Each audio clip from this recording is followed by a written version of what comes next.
Whitlock and LeVar Arrington, Tony Gonzalez and Michael Vick are back. Time now for a big story presented by Hyundai. Let's move to Philadelphia, where the Patriots held on to beat the Eagles yesterday, thanks almost entirely to their defense, which held Carson Wentz and company to just 10 points.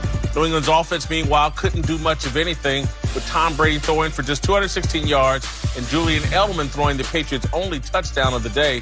After the game, Brady was clearly frustrated by his off day. Tom, how would you describe the offense at this point in the year up to the exit? Up and down. That's what it looks like to me. So, yeah, we probably do everything better. Any discouraged right now? A little different than you guys just won. Yeah. Well, we just played for 3 hours, so I think everyone's a little tired. How much does Julian remind you of this passer with him? Not much. It was a good throw. So, thank you guys. All right, Tom said on a radio interview this morning that he's clearly frustrated by the offense. That's why he had the frustrated press conference. But the question is Tom Brady more upset with himself or his lack of weapons? It's certainly lack of weapons. I think there's a frustration here. If you, in that interview, that same interview, he had a soundbite, and it's interesting because the lack of weapons could be connected to maybe a feeling towards not being heard by the coaching staff or the staff in general. They asked him, do you think that the offense will improve? Will it fix itself? And I think his response was to the I guess, the tune of, well, I don't know. I don't think they care what I think. And I thought that was pretty telling because that kind of points the compass in the direction of saying, well, if the greatest football player in the history of the franchise is saying he doesn't feel as though his voice matters and what's going on, whether it be personnel-wise, whether it be game plan-wise, there's something there to pay attention to. And if something doesn't go exactly the way it needs to go, they're winning. So you can move beyond some of the maybe accusations of it. But if something were to go wrong, I'm going to reference back to this interview in particular and say there may have been something going on with a coach more so than maybe even a personnel or himself problem. Every year for the last 5 or 6 years, to me, it seems like around week 9, 10, 11, the New England Patriots offense starts to, flutter a little bit, where it's not consistent the way we're used to seeing it look. And what they do is they go back to the drawing board. They find ways to use guys like Edelman. To me, I think James White will become more of a factor and, find ways to put points on the board. There's been times where, you go out and win a football game and I've been a part of, and you just feel like things didn't go right or you hate the way it looked. You thought it could have been better. The right guard missed the block or the left tackle, whiffed in protection. And you feel like that's on you. So I feel like Tom is blaming himself for this. So he'll go back to the drawing board and figure out, what can we do better? Every year around this time, it's the same thing. And then they come out better on top and, look like the New England Patriots. Come out balling. Go right back to the Super Bowl. It's every year. Yeah, which is where I would not be surprised if they can get back. I think Baltimore is going to be tough for them to beat. But looking at him, from what I know of Tom, and I got a little bit of a relationship with him, he's definitely going to take the blame for all this stuff. And I think that's what makes him so great is that even in a win, let's not forget, this guy won the football game. Right.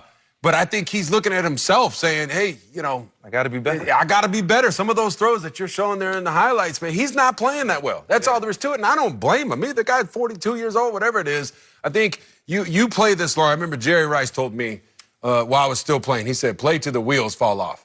Now, you can take that approach, and you can get cut like Jerry Rice did in year 21, though, okay? Or you can say, I'm going to go out when I'm on top. And this is why I keep, looking at Tom. The game, it ain't what it used to be. Right. And he's still great. He's still a Pro Bowl caliber guy. But let's not make no mistake about it. This is a defensive-led team, kind of like when he was younger in the league. And I think it's going to go out that way if you keep playing. But right now, he knows he has to get better. Can he get better is my question, just from a physical standpoint. Because, the wheels fall off eventually. I think first and foremost, he's frustrated with himself. I think they had 14 incompletions in the first half. That's incredible for Tom Brady. However, I do think he's also trying to address his lack of weapons. I think that was a performance. I think it was a performance put on for Gronkowski. I think it was Tom Brady's way of begging Gronkowski, come back and save me, bro. We can't get it done. He works for without Fox now, though. Yeah, I get it. I get it. But Tom Brady Got to put on some weight. He got a job.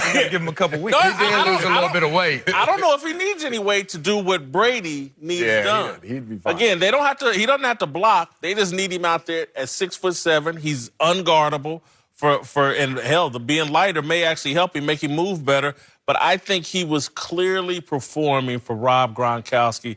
Bro, we need you. They took Antonio Brown away from me. We've gone some other. We brought in Sanu, and it's been okay. It's been good enough. But, bro, I need you. That's what I think all this. I think it was a performance for Gronkowski. I wouldn't. It sounds outlandish, but when you think about it, I mean, think about these numbers, Whit.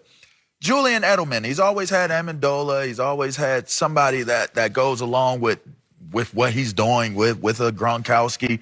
Edelman gets 100 targets. It's in 2019. He's been a 100 target guy. The next closest guy, Philip Dorsett, is at 42. That's the drop off, over half, and who he's targeting outside of Julian Edelman.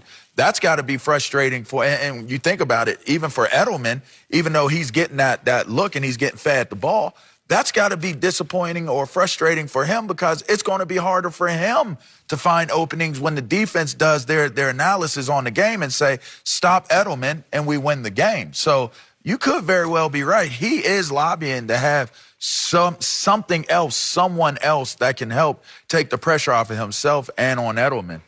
Well, I think they got a couple guys. I've seen them go to James White and watch James White basically single-handedly win a game himself. But when I watched Tom Brady throw that screen pass that was just up on the screen, you know, you got to move your legs on the screen when you throw a screen pass. And certain things got to happen. It looks like an easy thing to do, but it's really not. So it is, you know, he hitting a hump, you know, during the season where legs might be a little tired. They played a bunch of games, trained all off season. So, you know, I just think they got to get their second win right now. And I think Tom knows that. Just needs some rest and bounce back. Ask yourself these two things or this one thing. How we're sitting here like, damn, we've never seen Tom Brady like this. So Robert Kraft is watching as well. And he's in there going, damn, after a victory, Tom is this kind of down? Yeah. Blah, blah, blah. And Rob Gronkowski is watching going, damn, my God, he's out there struggling, about to down the field, the greatest player of all time. Right. Robert Kraft wants Gronkowski back. He's made that crystal clear. Robert Kraft and Tom Brady are tied at the hip more than Tom Brady and Bill Belichick. This, to me, is about Gronk is a Hail Mary. Or it's even Tom Brady saying, he may be desperate enough, like, y'all gonna really let me go out like this? Can we not bring Antonio Brown back? He just had his interview on Thursday. I need something here if we're going to get it done. I thought this yesterday was a cry for help, and it was calculated. I'm not in any way taking a shot at no Tom. one's listening. I just think it's a shot. I think it's a calculated shot, a smart one by Tom Brady. Well, it is smart, and we've said it already. I mean, just talking to Gronk, having him in the studio and all that stuff, he looks in great shape. Said he's working out 5 days a week. I said, can you still play? He said, yeah, I can still play.